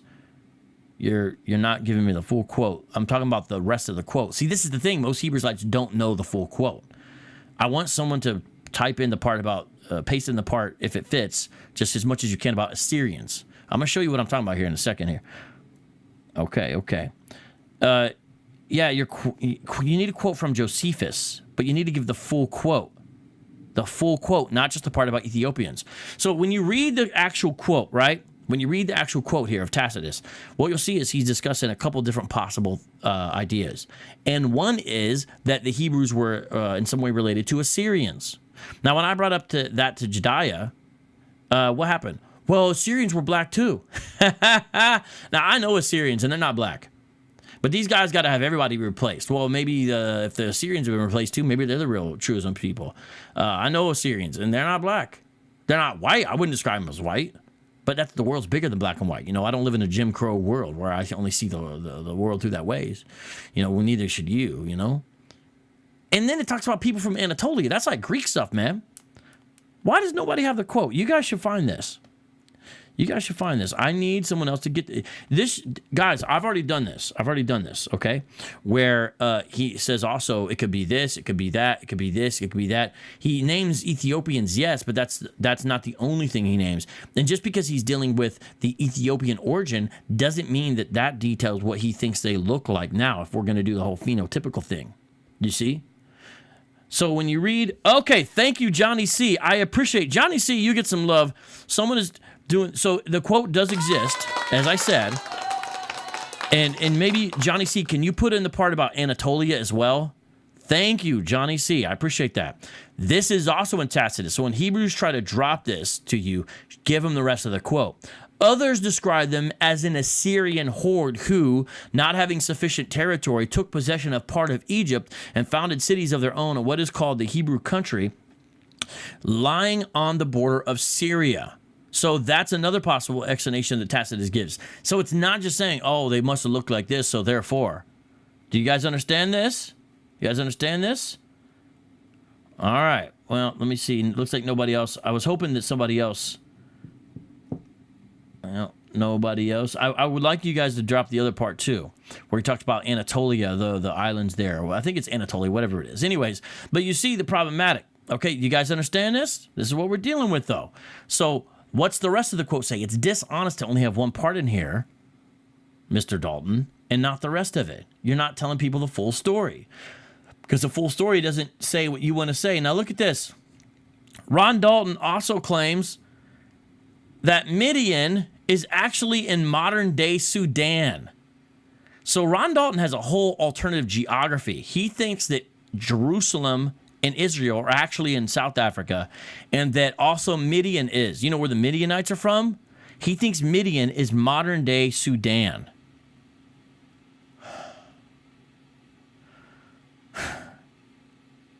He quotes Jasher here. Do you see this? If you read this, he's saying that Midian is in Sudan. I'm just trying to show you how problematic and, to be frank with you, insane this is. All right, let's keep on going here. Taking a look at Ron Dalton's book. What else does he say in this book? This is where he does the whole GOCC Rakah thing, where he claims that Bali is evidence of, or Lord is evidence of Baal. Look, fact or fiction? Lord is only a title and came to mean a lot of things in ancient times, one of which was the word Baal, which is the Canaanite pagan god the Hebrews worshipped upon crossing the Red Sea with Moses. In Strong's Hebrew Lexicon Dictionary, Bali, pronounced Bali, means my master, and is also a symbolic name for Jehovah. Could this be a clue? So he's saying there that when you say Lord, it's actually worshiping Baal. Remember GOCC's Rakah tried to pull this on James White in the debate, and he really got shut down on that. You need to watch that clip. It's under Reformed Thug Life. But look up here what he says too. Many blacks know that Jamaicans similarly make reference to the Lion of Judah and Jah, which in biblical times was pronounced Yah, possibly short for the Creator's common name, Yahweh, which was removed out the King James Bible and replaced with Lord and Jehovah. Don't tell the Jehovah's Witnesses that, buddy. Now let's take a look at that. These claim. Lord is Greek. Yahweh is Hebrew. The term Yahweh never appears in the Greek New Testament because it's not a Greek word, and they did not insert Paleo Hebrew into the Greek manuscripts. They simply did not. No manuscript says that. No manuscript shows us they did this. He's not even going that deep. He's just saying stuff, right? This is wrong. Lord is Kyrios. It's Greek. And that is a term that is used by Christians all throughout the scripture and after for Jesus Christ. For God as well, but usually for the Lord Jesus Christ. Okay? It is a New Testament way to basically say Yahweh.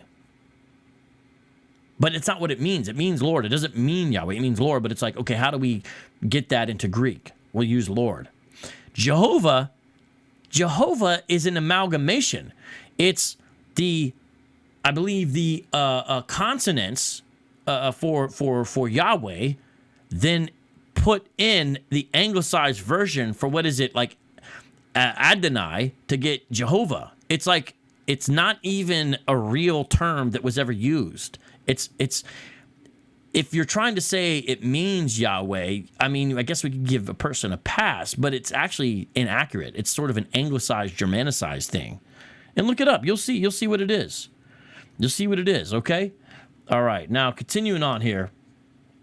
He also promotes the Song of Solomon 1.5 joint, which is so fallacious. My brother Jordan Ortiz, an ex-Hebrew Israelite, servant of Christ, he's got something on this. He's got something on this that's helpful, and where he breaks down what it really is. And this is funny because it's like, look how he deals with it here. Because it's the woman speaking. Okay, everyone should be able to see that it's the woman speaking, so it doesn't relate to what Solomon looked like. Here we have a verse written by Solomon himself. No, or perhaps one of Solomon's black wives. Yeah, it is one of his wives. But why is the woman saying she's black? Because the sun had looked upon me? So she's darkened because of the sun. Now, obviously, she's not white. No one is saying that. Unless you're an Anglo-Israelite, which I'm not. But this isn't a proof text about Solomon's lineage or phenotype. It is easy to assume the person speaking in the Song of Solomon is a Hebrew Israelite woman because she gives reference to Jerusalem. Clearly, if anyone looks at this scripture as being from a woman's point of view, then it's clear that this woman, perhaps Hebrew, isn't she a Shulamite? Isn't she? She's not Hebrew. Perhaps Hebrew? On the other hand, what if the person speaking is Song of Solomon? No, it's not. Or King Solomon himself, it's not. Come on, man. Then we can assume that King Solomon was black as well as his father, King David, and his mother, Bathsheba. Bathsheba was most likely a Hittite. Wow, the proof has always been right under our noses in church. Many of us fail to pay attention to these subtle clues on what color the ancient Hebrew Israelites were. The big question behind all of this is to figure out why the Ethiopian Jews are still not accepted as Jews in the Holy Land. What are you talking about, man? They're in the IDF. What are you talking about, man? Operation Magic Carpet and whatever it is, the helicopters and all that. What you mean, man? Why must they jump through hoops and do backflips to justify their Jewishness when we already have the Bible to support it clear as day? Why were the Ethiopian Jews brought to Israel in the first place by white Ashkenazi Jews if they were going to be treated like second-class citizens with no rights? Now, I'm reading this for a reason. Listen carefully. Since when did man decide who was a Jew and who was not? Well, your documentaries do that. Maybe it was conspired by King James himself. This guy's not a fan of King James translation or King James. King James himself, who had nothing to do with the translation with his name. He authorized it, but he wasn't a translator. And later carried, by the way, this is something he's got to argue with one Westerners about because they think King James was a black dude. Later carried through with the European Jews to European Jews. Since when do European Jews have anything to do with the translation of a Christian Bible? It was done by Anglicans, man. Primarily Anglicans, Church of England guys. Good scholars. Very poetic. But how did European Jews follow upon King James' trail of mistranslation? This dude is crazy, man. Are you guys seeing this? It's on the page right here. This is Ron Dalton Jr.'s book. It's insane. Maybe it was conspired by King James himself. What was conspired? And he didn't translate. And what would he be doing with European Jews anyway when it was a translation? To link any black Jews to a tribe that is not listed in the 144,000 Israelites sealed. Did King James not include the tribe of Dan because it was the only tribe that could be linked to black people? Now, I got to do some explaining here. Listen carefully what I'm about to tell you. In Revelation, the list of the 12 tribes is given for the 144,000. I have 2 or 3 videos on this. Just go on my channel and type in Revelation 7, 144,000. It's a common Christian interpretation prior to dispensationalism that this is simply a symbolic way to describe the church.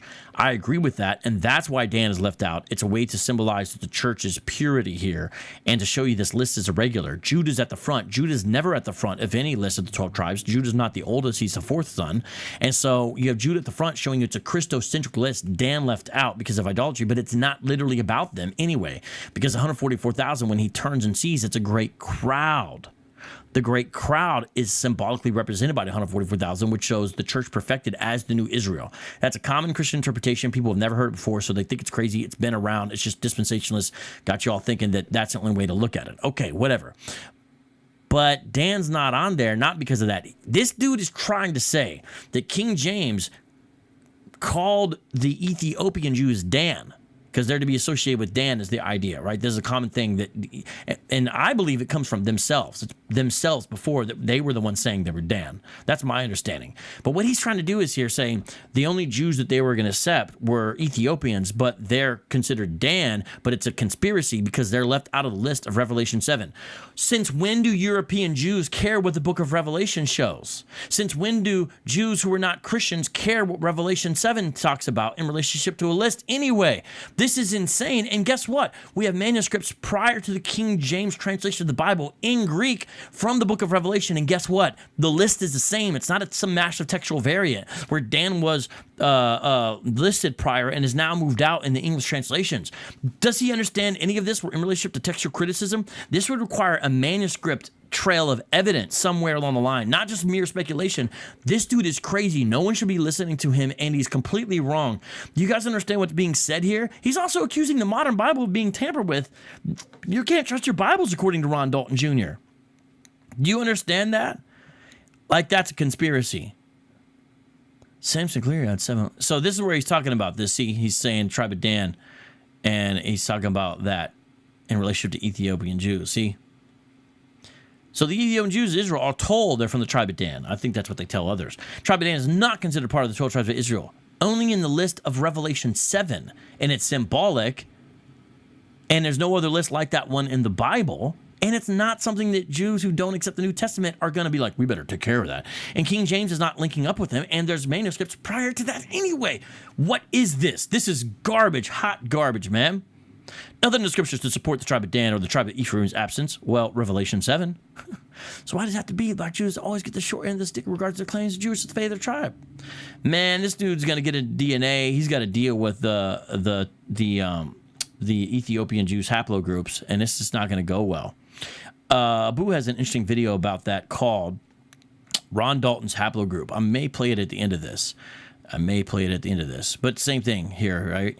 Dan is omitted from the 12 tribes of Israel in Revelation 7:9, but nobody knows why. We do know why. It is true that they introduced idolatry into Israel in a kind of official way. That's where you had that stuff going on. And so it doesn't mean Dan is forever punished in some way. It's not about Dan. It's ultimately about the church as a fulfillment of Israel. And that's the new true spiritual Israel. And so left out to symbolize the purity of the Christian church. People don't like that, but that makes sense. And there's no evidence that Dan was in the Revelation 7 list prior and then wiped out. The tribe of Dan was not the only tribe that that's true. But there's a reason for it that John did. And you don't get to change what John is writing because Jesus is telling the writing, man. You not believe Revelation now? Come on now, man. He's just saying, trying to prove that there. I mean, he's inventing conspiracies where there are none. You know, this is Ron Dalton Jr.'s book. Just wait till I go through volume 2 or 3. I own volume 2 or 3, and I've went through some of it, but I haven't went through it as thoroughly as I have this nonsense, the first edition, which is what the movie's primarily based upon. Just wait till I go through it. This is wild, man. This is so easy to dismantle. It just takes a long time because it's so tedious. It's the same thing here. But look at this part. Remember, the original Hebrew Bible was pure and untampered. What's he saying here? Everyone... There are no copies of the New Testament that are non-translations that are in Hebrew. Do you understand that? All of our oldest copies, when it comes to original manuscripts of the Greek New Testament, are Greek. So how does he even know what he's saying here? The Hebrew Bible would only refer to the Tanakh. Then the European Caucasian Greeks came, talk about an amalgamation he's making up, and translated in Koine Greek. Okay. They didn't translate it because they wrote in Greek. They wrote in Greek. When you read Luke's prologue in Luke 1, it's in high classical Greek, some of the best Greek of the New Testament. Same thing with the author, whoever did Hebrews, highly educated type Greek. It's in Greek. It's obviously in Greek in every way. It's not in Hebrew. It's not in Aramaic. And you know that because whenever it includes Aramaic, it translates it for you. We'll say, which means rise, little girl. You know, what is it, Talum Kalitha or whatever it is. Stuff like that. Eloi, Eloi. Same thing with, it's not, the Hebrew New Testament manuscripts are translations way later that are like missionary efforts in the Middle Ages. Everything I'm saying can be verified. And this is he's not verifying anything. Notice, have you seen him cite a single source here? The dude just literally talked and he has no expertise in this area. He doesn't know what he's talking about. When did this happen? Who? How? Where? What? Because they controlled the literature of the original Hebrew Bible? This is worse than Dan Brown, man. It's possible that they also manipulated it to fit the agenda of their race in terms of biblical history. The European Roman Latin Catholic Church. So now King James is in league with the Catholic Church. King James with the Anglicans, which is the Church of England, which if you read the 39 articles of the Church of England, it's not Roman Catholic. In fact, some of it's pretty Reformed leaning. King Henry broke away from the Roman Catholic Church. King James is after King Henry VIII. What's this dude talking about? This dude's got Roman Catholic Church conspiring with Jews who are suddenly interested in corrupting the New Testament. And they're also conspiring with an ethnic group, European Caucasian Greeks, whatever that is, and also King James the Anglican. It's a whole confederation, but he has no evidence for it other than what he wrote here. This is the Black Alex Jones. The European Roman Latin Catholic Church would use their power to possess the Greek Septuagint Bible. Now he's doing the Septuagint. Bro, that would only relate to the Old Testament, man. And if you're only relating to the Old Testament, you don't get to say it corrupted Revelation 7, which is the topic under discussion here in relationship to the supposed removal from Dan. Do you guys understand this? This is headache-inducing madness. But then use their power to possess Greek Septuagint, which they use to translate into the Latin Vulgate Bible. Jerome did that. Jerome was an African. And he did it like in 500 or something like that. So we got a big chunk of there where we got manuscripts. The power to control the religious literature of the region allowed them to make edits and modification to the Bible according to their Europeanized, whitenized agenda. Jerome, you African with your European agenda. Jerome was an African, y'all. He's the one who did the Vulgate. You know, if you don't like what I'm saying, you're Hebrews light and you're in here whining, you're in here throwing ad homs, deal with this, man. Show me I'm wrong. Show me Ron Dalton's right. Go ahead and cape for Dalton. You know what I'm saying is true, man. You know it's wrong. You know it ain't right. Man, there's more stuff to show. I don't know if I can get to all of it because we're winding down here. There is so much more to show. There's so, man, I want to show so many things here. What do I show here? What do I show you guys?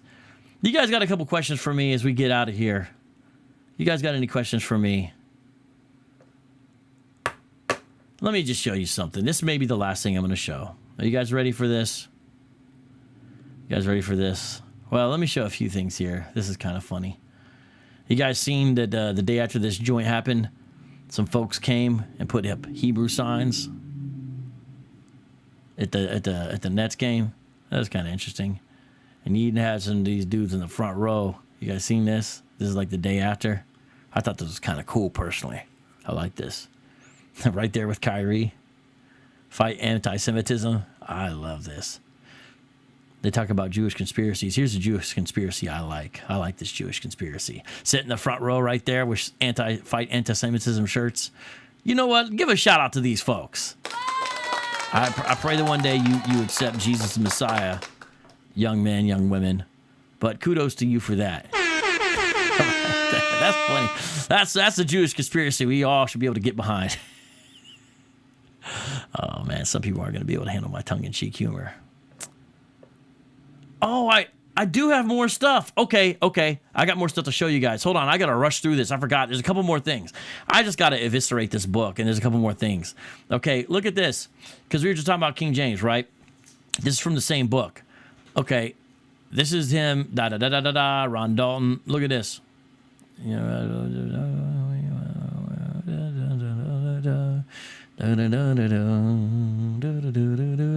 Look at this. Bottom part. We know that we are descendants of slaves stolen from Africa, forced to serve our enemies in the land we never knew of. Jeremiah 17:4 says, the white slave masters then gave us a Bible in the 1600s that said that the Messiah, or Christ's name was Jesus. Well, the King James Bible of 1611, New Testament reads, Eusebius, because there was no later J and V and was used in the place of U. Here's the part I want to read to you. The King James Bible, like our Constitution, was Freemason inspired. Hey, the Scottish Rite Freemasons, didn't they come into existence in the 1700s? The KJV is 1611. This is what we call anachronistic. Anachronistic, whichever you pronounce it. I'm not the... Look at this. Someone look it up when the Scottish Rite jumped off, because that's what he says King James was part of on the next page. Wasn't it in the 1700s? This dude says the KJV is Freemason inspired. And then he shows some painting, but who painted this paint, man? Just... How about this? How about this? This is Ron Dalton's book again. This dude tells us that the UN is controlled by Jews. You guys know that? There's a Khazarian thesis. Obviously, we knew that was coming. Let's go ahead and look at this. The UN, oh God. They would eventually lead to the creation. If you know anything about the UN, it passes and tables anti-Israel resolutions like all the time.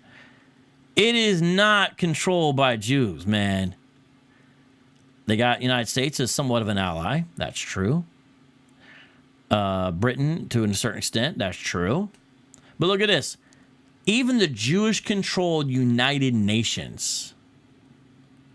This is what I'm saying by conspiracy theory, and this is what we're saying by anti-Semitic tropes, right? Okay, what did I want to show here? I'm still pulling up things from this book. I forgot I had a lot more here, and I just need to show a couple more things here from this book.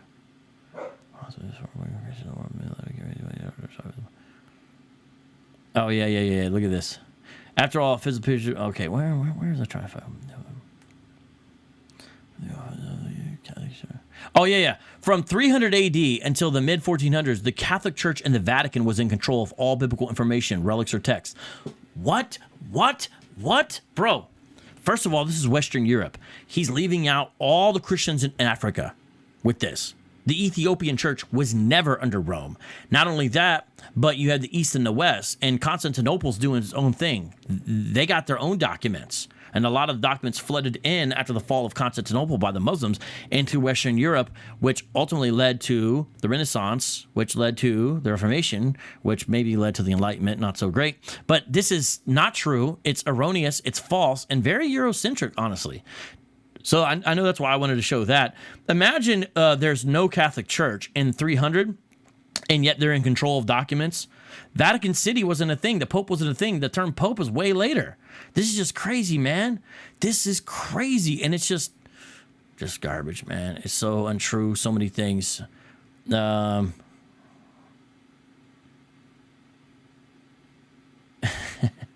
I'm just showing you some of this. I don't even have time to go through all this because I got to be done in a few minutes here. I got some things I got to do, but I want to show. I wish I. Yeah. I'm not going to be able to hit all this, but you know what I am going to do? I do got one more I got to get to. This is the last one we're going to do. This is the part where homeboy gets into mild Holocaust denial. Okay, as if there is such a thing, right? Let's read this. This is a 2-pager. Okay. Died after revealing their truths. Governments and nations will go as far to kill people for exposing the truth. Lying to the common people is how people in power control and manipulate those below them. New York Times Magazine has given us hints, but we failed to take heed to what they were trying to tell us in America. What? Here are some excerpts of the kind of information certain Ashkenazi Jews have tried to reveal to us about the truth behind the lies that have been told us for years. I mean, why would they try to? It doesn't make sense, does it? They also reveal the tactics those in power use to discredit those revealing the truth or simply put to get rid of them. The Jews have established 5 major falsehoods which work to conceal their nature. I mean, look at this. The Jews have established 5 which work to conceal their nature? What? And protect their status and power, to wit, the Jews are Israelites, Hebrews, and thus God's chosen people. So that's the first lie, according to this. Jesus Christ was a Jew. Jesus did not practice Judaism. Jesus' stock was of Levi, Aaron, Mary, and Judah. Okay? That 6 million Jews were killed in the Holocaust during World War II. This is a lie he's saying that Jews have established. Many sources and scholars have proven that there were less than 250,000 Jews living in Europe at the time of the Nazi Third Reich rule. This number was fabricated, was believed to be true by the Jewish-controlled media in America. This dude is a Holocaust minimizer and an anti-Semite, and a hateful dude, and wrong as all get out. That all people are equal. Here's a lie established by the Jewish media. All people are equal. This is what I mean. All Hebrew Israelites are racist. They're all bigots. They're all you just can't find one who's not. All people are not equal in the religion of Judaism. We consider goyim or goy just like cattle, bro. That man, you be teaching this stuff, man, and so do your guys. That the Jews are just another religious group. The Jews today are Europeans whose ancestors converted from pagan religions to Judaism. Okay, I think we've seen enough. I think we have seen enough. Let us take 5 minutes and look at the live chat. And let me, real quick here, I'm going to show you the cover of this book so you guys can see what's up here. Let me show you the cover of the book real quick. Da da da da da da da da da da. Let me just show you this real quick. Let me blow this up, make this bigger. Okay. Let me real quick show you the cover of this book. And, oh, come on. I'm trying to show you the top 3 here. What? Come on, man. Why isn't it working? Come on, cooperate, Kindle. Cooperate. Okay, it's not working with me. You're not going to work with me here? You're not going to work with me? Hold on, just give me a second. I'm trying to show you this. Now oh, there we go. At least there we go. Okay, the 3 above my head. You see those 3? The 3 above my head there? That's what I want to show you guys. Those are 3 of his books. You can get them. Like I said, the big winner out of all this mess is Ron Dalton himself. No doubt about that. People are getting his stuff now more than ever. These all books are 3 different books. They all have the same title, but it's 1, 2, and 3. And you got to look. If you look carefully, it'll say Volume 1, Volume 2, Volume 3. The one that we've been discussing is the main one right here. It's above my head with the raised fist. Okay, so that's the books, and I encourage people to get them and refute them. We don't need to take them off. You know. All right, now let's see what the live chat's saying. The Professional Awk. Why are you saying that Kyrie Irving promotes Hebrew Islamism? Well, with all due respect, where have you been the last hour and 45 minutes? Because that's all we've been showing. And do you deny that Hebrews to Negroes is a Hebrew Israelite documentary? So-called? Well, that's what it is. And then you look at what he says, and that's what he does. So why am I saying it? It's because that's what's going on. So what you mean, man? Shout out to the Nut House for the super chat. Thank you very much for the super chat today. Appreciate y'all. Let's see who else we got here. Defending the Truth says, I bet the book will be removed off Amazon. Maybe you're right, but look, I am not about that life. I'm close to a free speech absolutist, as Elon Musk once said. So maybe, but that's not what we want. Belshon, do you guys really think Vocab's lies and teachings will help you all on Judgment Day? No. Unless it's when I'm talking about the gospel of Jesus Christ and someone believes it, that will help them on Judgment Day, and nothing else will. Golden Jaguar, you're not being fair, Vocab. Got an example, please? Do you have an example, please? Do you have an example, please? I'm waiting.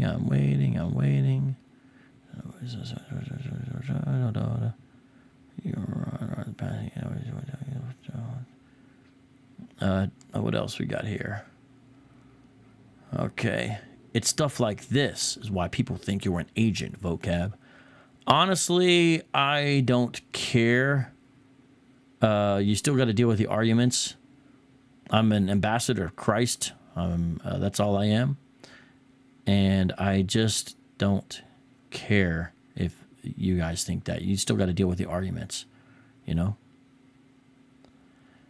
NHIT, out of 700-something pages, you saying the whole book is false, yes or no? Yeah. Maybe when he says something like, inflation is bad, that's true. So that part's not false. But the book it's built upon a lie. Its main thrust is lie, and all the main points are supported by falsehoods. Yes, the book is a false book. It's filled with what they call disinformation. No doubt about that. No doubt about that. Okay, let's see. Anybody else need to bring anything in here? No. Let's see here. Just looking through the comments here. Let's see. It's not zero. Right. Why do you never kind of never guys? How do they get those front row seats like that? Second Exodus. How did they get those front row seats like that? Well, obviously they put it all together, and those cost a lot, but that's what they did. Who's my next opponent? Well, I'm not going to be going live for about a week. I'm doing some family stuff, which I'm very excited about coming up here.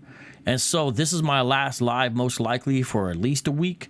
And then you're going to see just video premieres. So the channel is active. I already got it set up, including some of the stuff we talked about today, like the Tacitus quote, the 144,000. And I think I already premiered that one. But you'll see some of that stuff, including a D-New thing where we talk about Kemet. So you're going to see a number of things pop off on the channel every day. In fact, I got something lined up. And when I come back, I don't know. It kind of depends what happens with all this, right? And we're almost done with the Brady stuff, so I don't know. We'll see.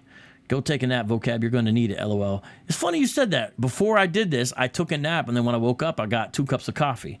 So shout out. I appreciate your concern for my health. I know I'm a little Sicilian who's a little chubby, but it's all good. REI Israel, I almost felt sorry for you, Vocab. Hey, I appreciate the sympathy, man. I need all the help I could get, you know? This is hard work. Okay, well, it looks like that's about it. By the way, good Messianic Talmud. Thank you.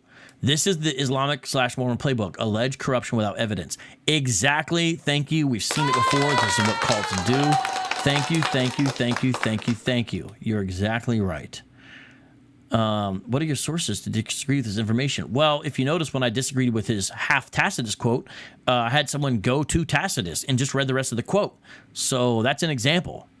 You know, there's an example. And so we just go through here. Mr. Sarcasm, Vocab believes in white Jesus. Well, watch my video that's literally titled Adios to White Jesus. But for now, let's say adios to you. Okay, so that's pretty much it for now. Thank you guys for joining. Please subscribe to this channel. Hit the thumbs up. Leave a comment, please. I might pin it if it's good. And go ahead and make sure you subscribe and hit that bell. And follow me on other social media in case I get kicked off here and all that stuff. And I just give a shout out to everybody who was here, regardless of what you thought. I hope this helped today. I know I enjoyed it. And, you know, you can clip videos now. So, look. I'm stupid. I make videos that are too long because I enjoy it. I'm kind of a social person like that. I like hanging out with you guys. And so what I would like you to do is clip those videos, and you can then give me the link that you clip out of here, and then I'll share that link and give you credit as the creator.